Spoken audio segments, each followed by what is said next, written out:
Everybody talks about the ultimate goal of $1 million. That's the number that's on a lot of personal finance books, a bunch of YouTube thumbnails, and many people are using it as the holy grail number of personal finance and investing. Now, don't get me wrong, $1 million is a great goal, but it's not at $1 million where your life actually changes.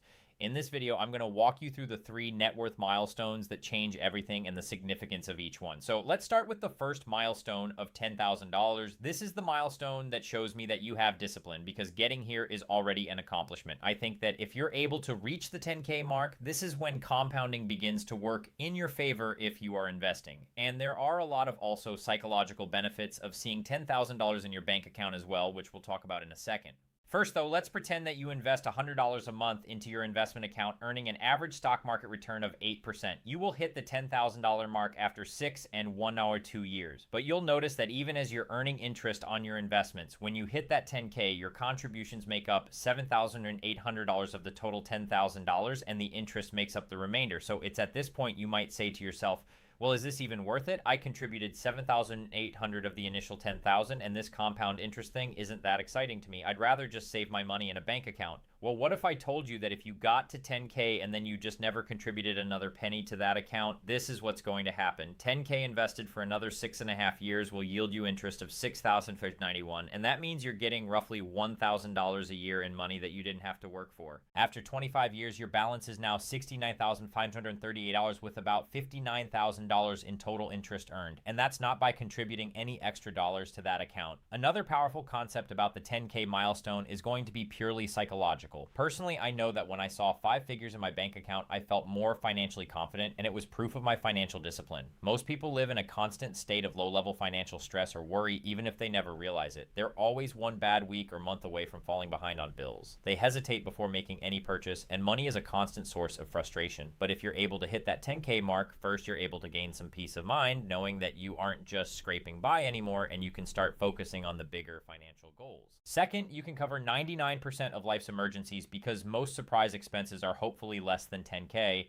And third, I feel like the mental barrier is shattered at this level because you've proven that you can stick to a plan, hit that 10K, and the only thing stopping you from the 100K is just time and further contributions. Which brings me to my next milestone in today's video, the second one where life really changes, and that is the 100K mark. This is when your money really starts to make money for you and the momentum picks up. If you have $100,000 earning a 10% return in a year, that's a return of $10,000 per year on your investment. Now contrast that to if you only had $100, but you earned 10%. That would earn you $10 in a single year. For most people, we can all earn at least $10 an hour doing some sort of job or task. So in this case, you invested $100 of your hard-earned money for 1 year, and you have $10 to show for it. That's not really super powerful, but because capital scales so well, the benefits of having more capital increase proportionally. Most people can't earn $10,000 that easily by doing some sort of job or task, especially in an hour. So it's really at the 100K mark that the interest that you gain from investing really starts to become quite lucrative. This is why people say it takes money to make money. And although $100,000 these days is not enough to retire on, what it does do instead is that it creates a lot of momentum for you. This is when you can really start accelerating your net worth or your investable assets. And so in a previous video, I mentioned that the time between the first 100,000 and the second and the third gets incrementally shorter. And here's an illustration. Let's say we were to invest 10K into the stock market and get a return of 7% every single year. Your first 100K will take you 7.84 years to get to. The second takes 5.1 years. The third takes 3.78 years. And then finally, from 900K to $1 million.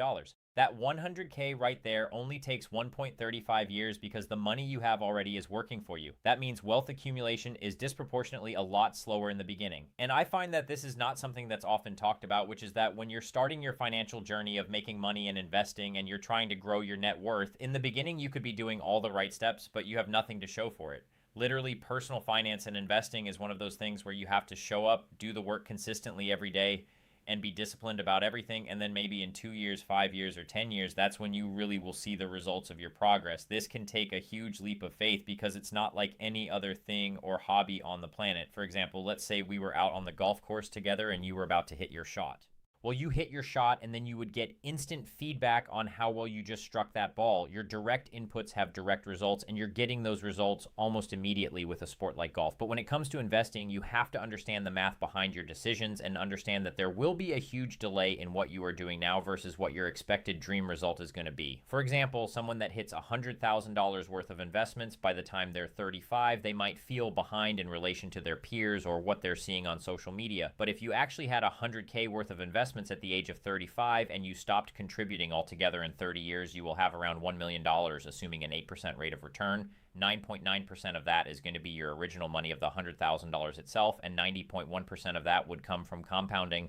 Before we get into the third milestone today, I do want to share with you some tips on how to get your first 100K and beyond. So if you play with any investment calculator, I think an optimistic time frame goal to hit your first 100K is within 6 to 8 years, if not sooner. We know that from our example earlier, if you invest 10K per year at a 7% return, that will get you to $100,000 in 7.84 years. Now, investing 10K means that you have to invest around $833 per month. So we need to exceed this if we want to hit it faster. That might seem like a stretch, but if you're able to include any company matches to your investments, this becomes a lot easier. In the US, we have employer-sponsored match programs for your 401k, aka your retirement plan. That means if you contribute $500 a month to your retirement fund, your employer may match $500 in addition to your contribution, making your total investments $1,000 a month. That's certainly one way to contribute more to your investments. In other parts of the world, there are different programs. So I know that Canada and Australia have versions of the 401k that will often include employer contributions. And in the UK, you can pay into a pension program where employers will make contributions too. So if you are in one of these countries and you're wondering how to increase your contributions, I would probably start by looking there or connecting with your payroll or your benefits department within your company to see if there are any programs. Another tip to hit 100K faster is by increasing your income. Now, this is easier said than done, but in the beginning of your wealth journey, you want to be putting away as much money as possible to get the ball rolling. That means if you can take on continuing classes for certifications, I would do that. If you can try a new side hustle or freelance gig that brings you an extra $50 to $100 per week, I would do that too.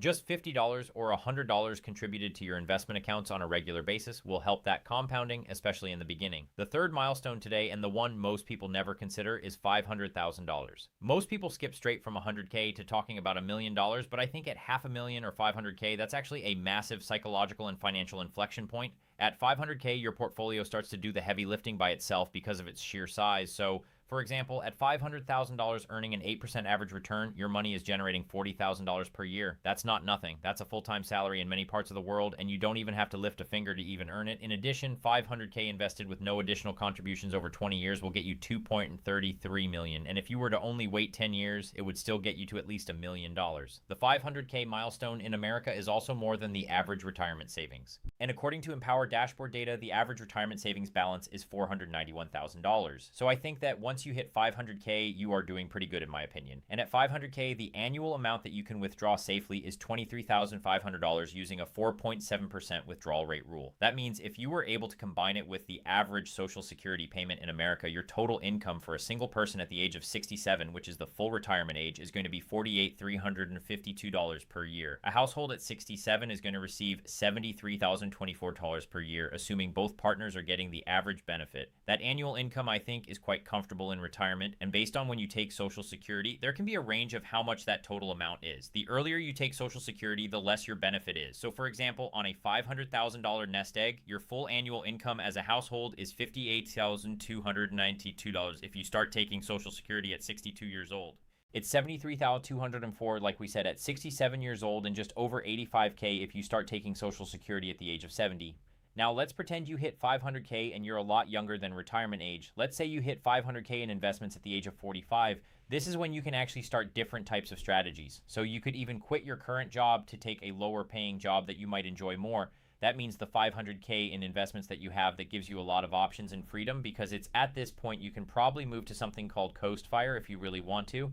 That's when you have enough in your retirement account that without any further contributions, it's going to be enough to cover a traditional retirement in the future, which you could probably argue that 500K is more than enough.